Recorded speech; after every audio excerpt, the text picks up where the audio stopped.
Hi everyone, this week we're in Acts chapter 9, the conversion of arguably the greatest missionary of all time. And so, as the message of Jesus and Him being alive spreads beyond Jerusalem into Judea and Samaria, so does the persecution spread. Saul has got letters from the synagogue to go to Damascus and stop and silence anyone that is sharing the good news of Jesus and following the way that the apostles are teaching. On the way to Damascus, a bright light out of heaven shines down and Paul falls to the ground. He's blinded. The people around him are speechless and Paul is sightless. But a voice out of heaven says, "Saul, Saul, why are you persecuting me?" And Saul says, "Who are you, Lord?" And how often do we see that? When times of trials and tribulations come, as human beings, we know who to turn to. "Who are you, Lord?" And a voice from heaven says, "I am the Lord Jesus, whom you are persecuting." But Jesus gives hope and says to Paul, "Go into the city, go to Damascus." And at the same time, God speaks to Ananias and says to him, "Go to Damascus. I've got someone there.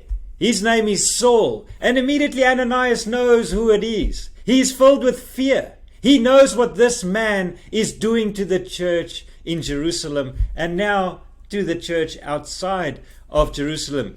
But Ananias obeys and goes. He lays hands on Saul. Saul receives his sight. Saul is filled with the Spirit and he is baptized. He becomes a follower of Jesus. This man who was once a great persecutor is now a great believer and teacher of the way.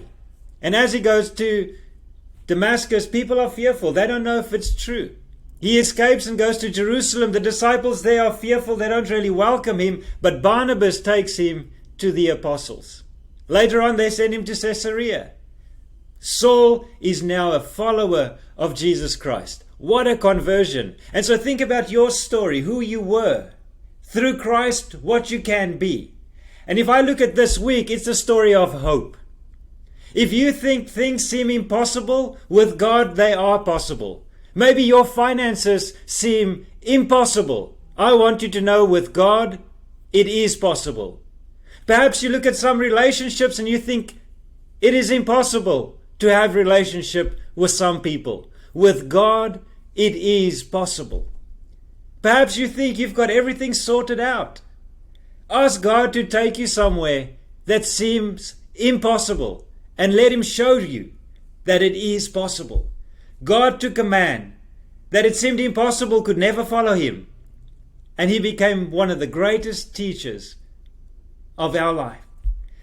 And so in this week, discover the first part of Acts chapter 9. The latter part as encouraging. A man that has been bedridden for 80 years is told to get up and make his bed. A woman that's dead is alive. God can make the impossible possible. Have a great week, everyone.